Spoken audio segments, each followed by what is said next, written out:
नमस्कार साथियों, मैं निशान राणा क्लासेस सिर्फ सर यूट्यूब चैनल पे आप सभी साथियों का हार्दिक स्वागत करता हूं। जैसा कि आप सभी को पता है, यूट्यूब चैनल के ऊपर जो हमारा सेशन चल रहा था इंडियन जियोग्राफी का, उसी सेशन को कंटिन्यू करते हुए साथियों आज मैं आपके सामने लेके आया हूं जो हमारा टॉपिक चल रहा था उत्तर भारत के मैदान, उसकी क्लास नंबर नेक्स्ट, जिसके अंदर आज हम पढ़ेंगे उन मैदानों का प्रादेशिक विभाजन। प्रादेशिक विभाजन का मतलब अलग अलग राज्यों के अंदर उन मैदानों को क्या क्या बोला जाता है, कहाँ कहाँ पे वो मैदान पाए जाते हैं। ठीक है, इससे पहले मैं आपको बता दूं हमने क्या कुछ पढ़ लिया था साथियों। हमने शुरुआत कर रखी थी भारत का भूगोल। हमारी कौन सी सीरीज चल रही थी? भारत का भूगोल। भारत का भूगोल हम पढ़ रहे थे। भारत के भूगोल के अंदर हम पढ़ रहे थे भारत की भौतिक विशेषताएं। क्या पढ़ रहे थे साथियों? भारत की भौतिक विशेषता। विशेषता भौतिक विशेषताओं को 6 भागों के अंदर बांटा था। पहला भाग था हिमालय, जो हम पूरी तरह से लगभग लगभग साथियों 7 क्लास के अंदर फिनिश किया था इसको। ठीक है, 7 या 6 क्लास के अंदर। इसके बाद में दूसरा टॉपिक हमारा चल रहा था उत्तर के मैदान या उत्तर के मैदान। उत्तर के मैदान का हमारा टॉपिक चल रहा था। आज इसकी साथियों तीसरी क्लास रहेगी। पहली क्लास के अंदर इनका मैंने आपको क्या बताया था साथियों? इनका मैंने आपको निर्माण बताया था। दूसरी क्लास के अंदर इनको कणों के आधार पे बांट दिया था हमने। कणों के आधार पर, कणों के आधार पे जानकारी मैं आपको बता दूं, हमने 4 भागों के अंदर बांटा था। किस प्रकार से बांटा था कणों के आधार पे? एक नंबर को तो बोला जाता था भाबर, दूसरे को बोला जाता था साथियों तराई, तीसरे को बोला जाता था वांगर और चौथे को बोला जाता था खादर। कणों के आधार पे 4 भागों के अंदर हमने इनको बांट दिया था। आज हम इनका क्या पढ़ेंगे साथियों? उत्तर भारत के मैदानों का प्रादेशिक विभाजन के बारे में पढ़ेंगे। यहाँ तक किसी भी विद्यार्थी को दिक्कत नहीं होनी चाहिए। एक नदी जब आती है बंगाल की खाड़ी में गिरती है, मुख्यतः ये 3 नदियां इनका निर्माण करती है। कौन कौन सी? सबसे 4 नदियां। पहले तो आ जाएगी सिंधु नदी। ठीक है, इसके बाद में दूसरी कौन सी आ जाएगी? गंगा नदी। तीसरी कौन सी आ जाएगी? तीसरी आ जाएगी ब्रह्मपुत्र नदी। ये 3 नदियां मिलकर उत्तर भारत के मैदानों का निर्माण करती हैं। ठीक है, बाकी इनकी सहायक नदियां भी बहुत सारी हैं, लेकिन मुख्यतः ये 3 नदियां उत्तर भारत के मैदानों का निर्माण करती हैं। पहाड़ से गिरती हैं, बंगाल की खाड़ी में जाती हैं, जो अपने साथ में अवसाद लेके आती हैं। उन अवसादों का कहीं कहीं पे कटाव होता है, कहीं कहीं पे जमाव होता है। उस कटाव जमाव की प्रक्रिया से ही उत्तर भारत के मैदानों का क्या होता है साथियों? निर्माण होता है। यहाँ तक मैंने आपको बता दिया था। आज हम पढ़ेंगे भारत के भूगोल के अंदर जो भारत के मैदान हैं उनका प्रादेशिक विभाजन। प्रादेशिक विभाजन का मतलब है राजस्थान के अंदर कहाँ कहाँ पे मैदान पाए जाते हैं और क्या खासियत है उनकी। पंजाब हरियाणा का मैदान बताया था तो उनकी क्या खासियत है। गंगा यमुना का मैदान बताया था तो उनकी क्या खासियत है। और ब्रह्मपुत्र का मैदान बताया था तो उसकी क्या खासियत है। ठीक है, आपको पता है ये हिस्सा जो हमारा आ जाएगा ये किसका है साथियों? राजस्थान है। ये हमारा क्या है? प्यारा सा, ये प्यारा सा हमारा आ जाएगा साथियों राजस्थान। यहाँ तक किसी भी विद्यार्थी को कोई भी समस्या नहीं होनी चाहिए। राजस्थान के बारे में तो आपको पता ही होगा। अभी राजस्थान के अंदर भी इस साइड के अंदर आपको पता है यहाँ पे अरावली पर्वतमाला निकलती है। अरावली पर्वतमाला। ठीक है, अरावली पर्वतमाला के जो पास पास के क्षेत्र है ना, अरावली पर्वतमाला की जो पश्चिमी साइड है, इसके अंदर साथियों मैदान पाए जाते हैं जिनको बोला जाता है राजस्थान के मैदान। क्या बोला जाता है? राजस्थान के मैदानों का मैदान कहा जाता है। राजस्थान के मैदान कहा जाता है किसको? अरावली की पश्चिमी साइड को। अभी क्यों कहा जाता है, कैसे कहा जाता है, तो उसके बारे में मैं आपको बता दूं। लेकिन इसको प्रादेशिक विभाजन की बात करें तो 4 भागों के अंदर बांटा जाता है पूरे के पूरे मैदानों को। कितने भागों के अंदर साथियों? यहाँ पे मैं आपको बता देता हूँ, 4 भागों के अंदर। पहला भाग तो आ जाएगा साथियों हमारा राजस्थान के मैदान। कौन सा आ जाएगा? राजस्थान के मैदान। दूसरा जो भाग आएगा साथियों, दूसरा आएगा पंजाब हरियाणा के मैदान।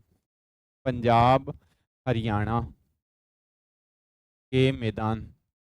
तीसरा साथियों जो हमारा पार्ट आएगा, तीसरा आएगा गंगा के मैदान।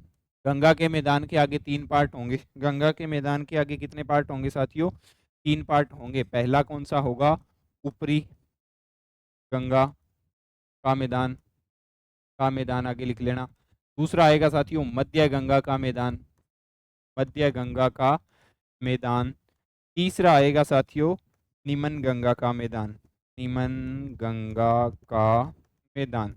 और जो चौथा पार्ट होगा इसका, उसको क्या बोला जाएगा साथियों? उसको बोला जाएगा ब्रह्मपुत्र नदी का मैदान। किसका? ब्रह्मपुत्र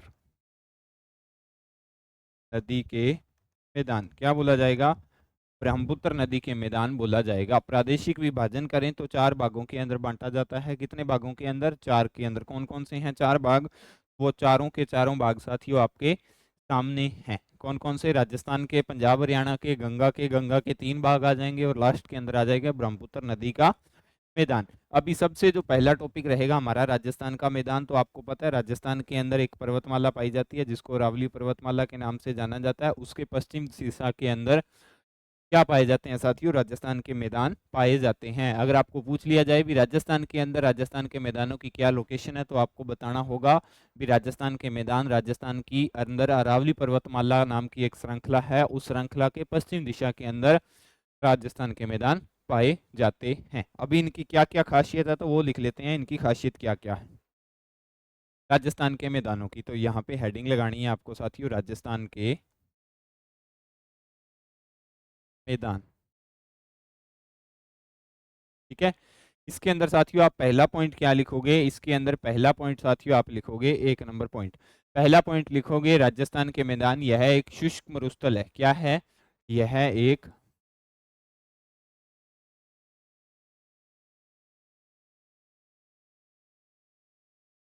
शुष्क मरुस्थल है, पहला पॉइंट। दूसरा साथियों इसके अंदर आप क्या लिखोगे? दूसरे पॉइंट के अंदर लिखोगे यहाँ वर्षा 25 सेंटीमीटर से भी कम होती है। यहाँ आप लिख सकते हो यहाँ वर्षा बहुत कम होती है। बहुत कम होती है। लगभग आप लिख सकते हो 25 सेंटीमीटर से भी कम होती है। ठीक है। तीसरा जो साथियों आप इसके अंदर पॉइंट लिखोगे, तीसरे पॉइंट के अंदर आपको क्या लिखना है? तीसरे के अंदर लिखना है यहाँ बालू तथा बालू का स्पूत पाए जाते हैं। यहाँ बालू तथा बालू का स्पूत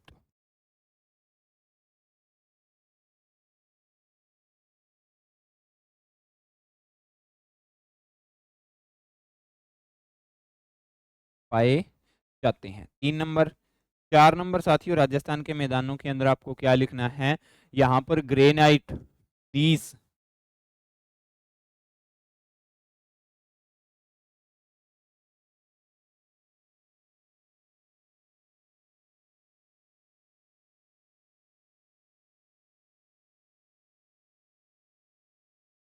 आदि खनिज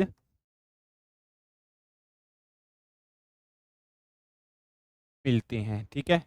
5वां पॉइंट इसके अंदर साथियों आप क्या लिखोगे? 5वें पॉइंट के अंदर आपको लिखना है इस क्षेत्र के उत्तरी भाग में खेती की जाती है।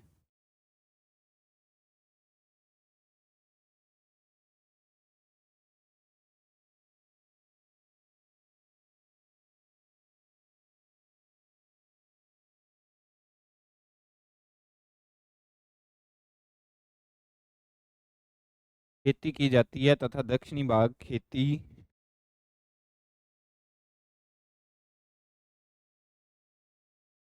तथा दक्षिणी भाग खेती के लिए उपयोगी नहीं है। खेती के लिए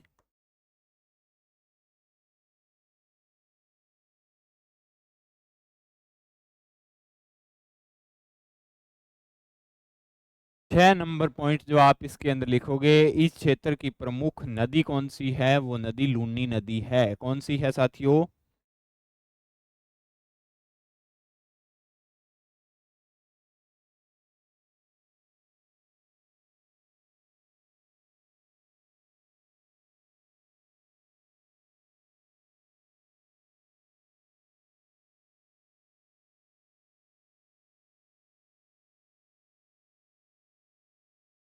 बांगर ज्यादा पाया जाता है, पाया जाता।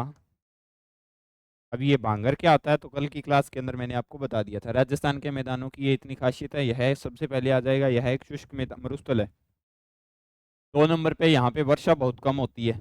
3 नंबर पे यहाँ बालू तथा बालू का स्पूत पाए जाते हैं।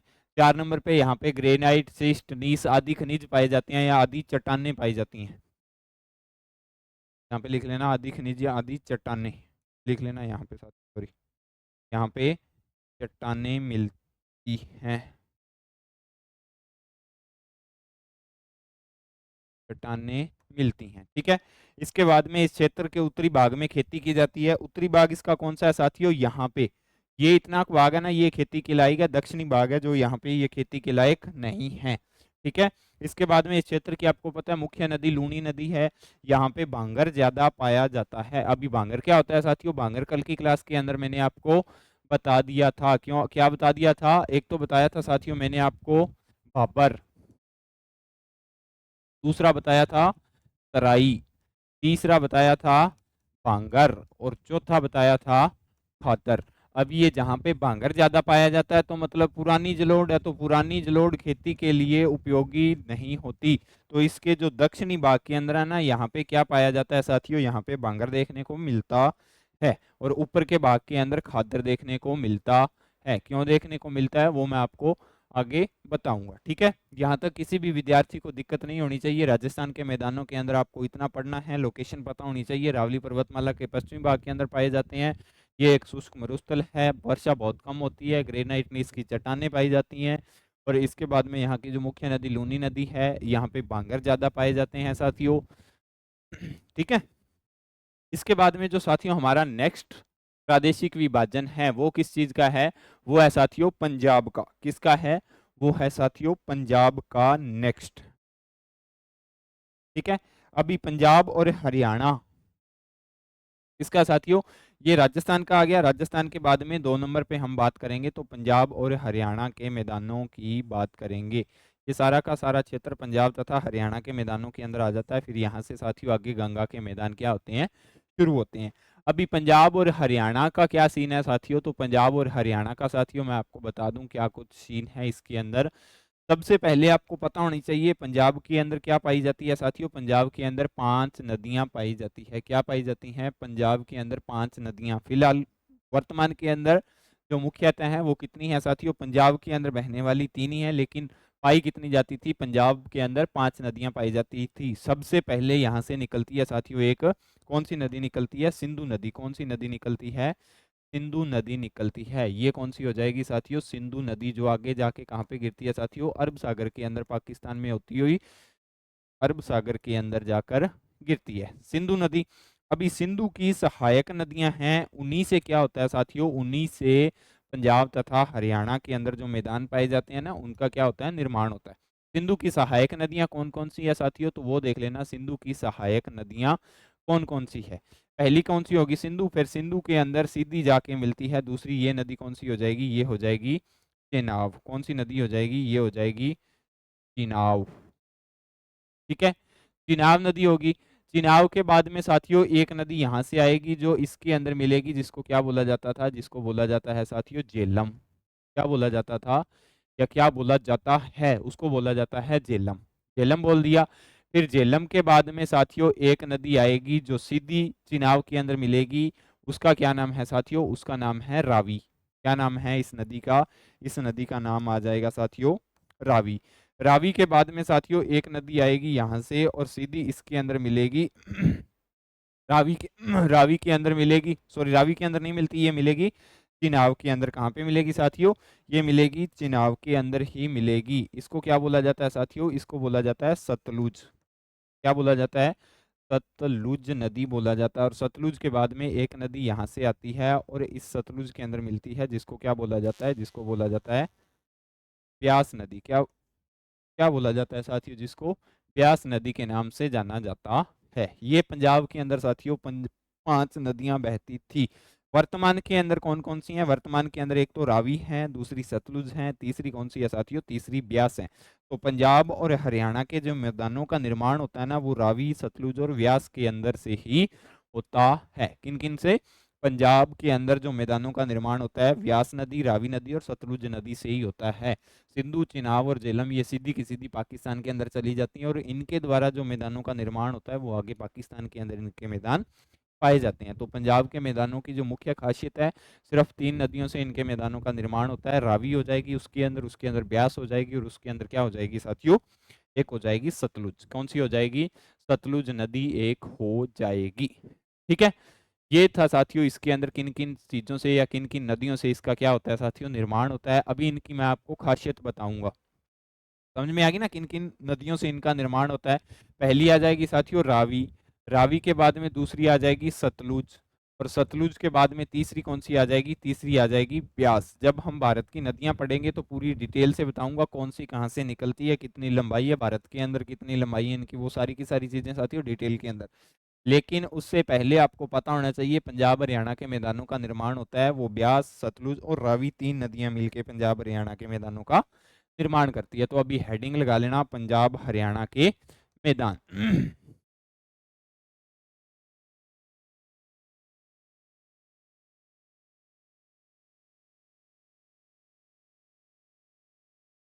पंजाब हरियाणा के मैदान। पहला टॉपिक इसका साथियों रहेगा, पहला पॉइंट इसका क्या रहेगा, पहले पॉइंट के अंदर साथियों इसके अंदर आपको क्या लिखना है, यह मैदान सिंधु नदी तंत्र द्वारा निर्मित है।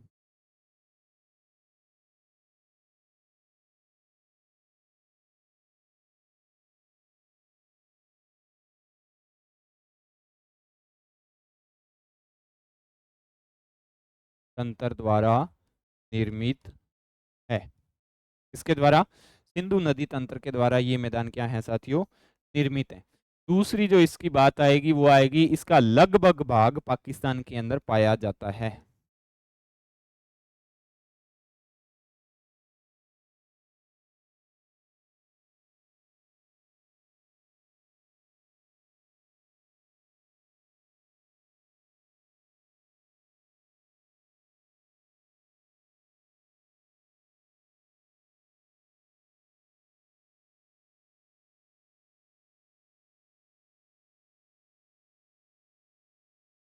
पाकिस्तान के अंदर क्या किया जाता है साथियों, पाया जाता है। 3 नंबर पे जो बात है साथियों, पंजाब हरियाणा का मैदान 5 नदियों के द्वारा निर्मित है।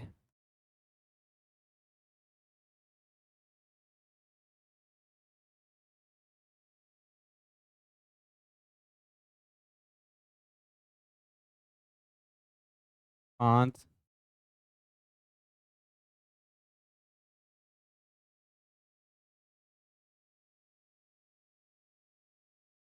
नदियों द्वारा निर्मित है। सीक्वेंस के अंदर लिखेंगे, पहली नदी कौन सी आ जाएगी साथियों, सीक्वेंस के अंदर पांचों नदियों के नाम अगर आपको लिखने को बोल दिया जाए तो झेलम, चिनाब,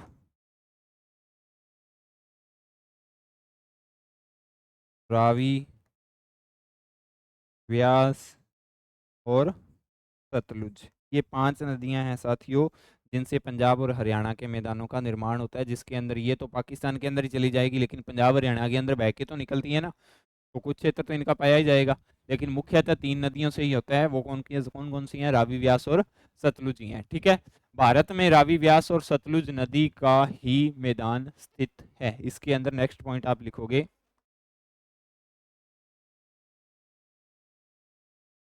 भारत में रावी, व्यास, सतलुज नदी का ही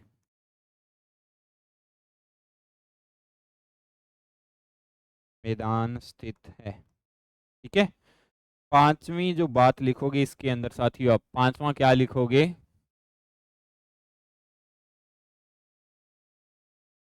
पांचवा इसके अंदर पॉइंट लिखोगे, भारत में 2 नदियों के बीच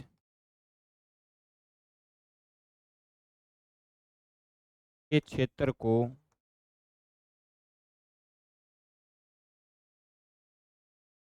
द्वाब कहा जाता है। ठीक है, ये बात साथियों आपको कहीं नोट कर लेनी है, द्वाब किसे कहते हैं इसके बारे में मैं आपको बताऊंगा कल, लेकिन पंजाब हरियाणा के अंदर आपको इतनी बातें साथियों पता होनी चाहिए। यह मैदान सिंधु नदी तंत्र का हिस्सा है, क्योंकि सिंधु नदी के अंदर ही सारी सहायक नदियां मिलती हैं। ये इसका लगभग ज्यादातर हिस्सा पाकिस्तान के अंदर है। पंजाब हरियाणा 5 नदियों से मिलकर बनता है, इनके झेलम, चिनाब, रावी, व्यास और सतलुज। भारत में रावी, व्यास, सतलुज नदी के मैदान मिलते हैं तथा भारत के अंदर दो नदियों के बीच के अपवाह तंत्र को क्या बोला जाता है साथियों? दोआब बोला जाता है। दोआब के बारे में हम साथियों पढ़ेंगे कल। तो ये थी आज की हमारी क्लास, जिसके अंदर हमने राजस्थान और पंजाब हरियाणा के मैदानों के बारे में जानने की कोशिश की थी। पंजाब हरियाणा के मैदानों के बारे में साथियों कल और थोड़ा सा मैं आपको बताऊंगा, दोआब किसे कहते हैं और किन किन नदियों के बीच में कौन कौन से दोआब मिलते हैं। इसके बाद में साथियों हम गंगा नदी, ब्रह्मपुत्र नदी, कल की क्लास के अंदर उत्तर भारत के मैदानों को क्या कर दिया जाएगा? खत्म कर दिया जाए। ठीक है साथियों, तो ये थी हमारी आज की क्लास। अगर आपको क्लास अच्छी लगती है तो क्लास को लाइक करें, अपने दोस्तों के साथ शेयर करें। अगर आप Nanak classes Shiv sir YouTube channel पे नए हो तो चैनल को सब्सक्राइब करें। मिलते हैं साथियों नेक्स्ट क्लास के साथ, तब तक के लिए जय हिंद, जय भारत।